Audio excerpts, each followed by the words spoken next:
melindungi orang kenamaan VIP dan Sri Paduka Baginda Yang di-Pertuan Agong merupakan antara tugas utama pasukan keselamatan kita.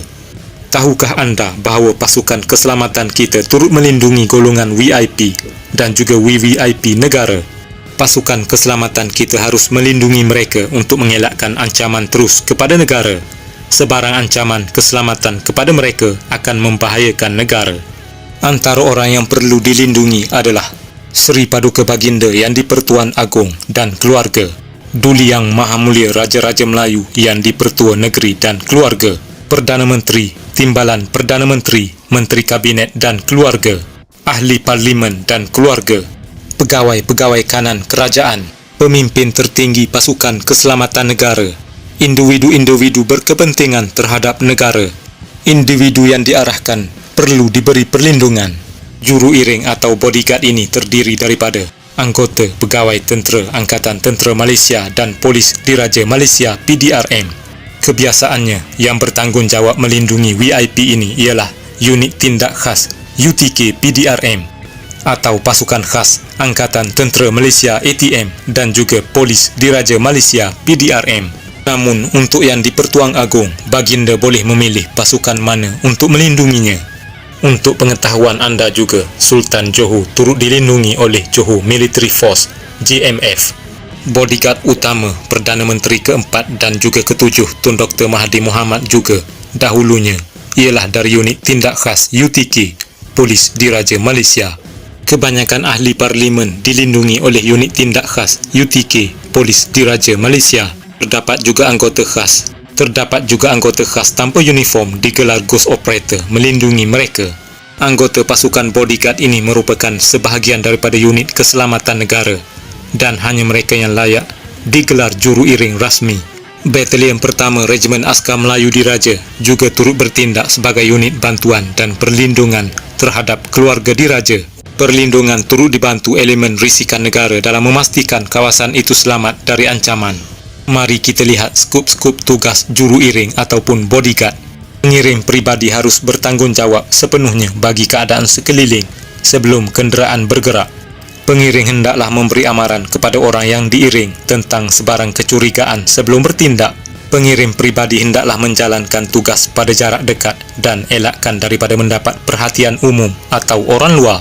Sentiasa waspada terhadap sebarang cubaan orang lain menghampiri orang yang diiringi atau sebarang pergerakan orang lain yang mencurigakan. Harus setiap masa sentiasa berwaspada untuk memastikan orang yang diiringi berada dalam jarak perlindungan, memeriksa pintu masuk atau tempat yang ingin dimasuki orang yang diiringi.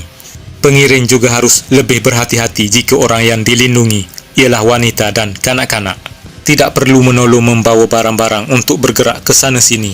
Ini untuk memudahkan pergerakan mengeluarkan senjata api dan mengelakkan tumpuan berkurangan terhadap orang yang diiringi. Untuk tugas memandu, pengiring ditegah meninggalkan tempat berkenaan sehingga diberitahu untuk berbuat demikian. Tidak dibenarkan membuat andaian sendiri ketika mengiring. Adalah menjadi tanggungjawab untuk sentiasa mengiringi orang yang diiringi sehingga diarahkan untuk berhenti atau telah sampai ke rumah.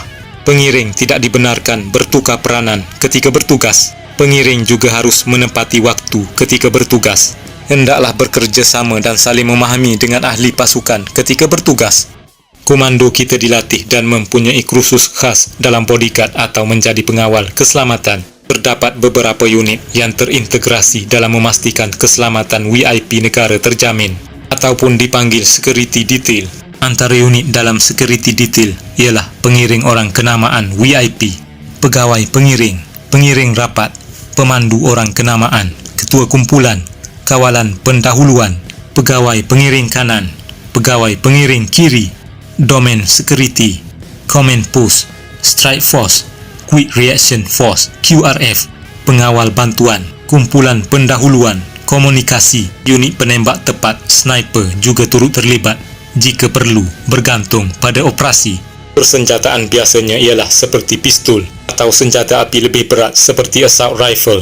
Elemen risikan negara turut membantu dalam memastikan kawasan itu selamat untuk dilalui.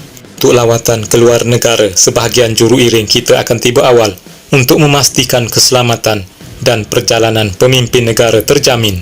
Alhamdulillah, berkat usaha dan perlindungan mereka, tiada lagi dalam sejarah Malaysia berlaku pembunuhan terhadap Perdana Menteri atau orang kenamaan negara termasuk Seri Paduka Baginda yang di-Pertuan Agong.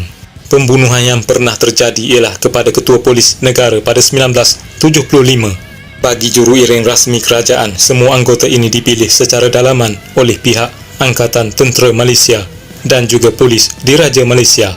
Polis Diraja Malaysia dan juga Angkatan Tentera Malaysia bertanggungjawab sepenuhnya terhadap keselamatan mereka ini. Melindungi mereka sangat penting untuk negara. Semoga juru iring kita diberkati dan dilindungi sentiasa.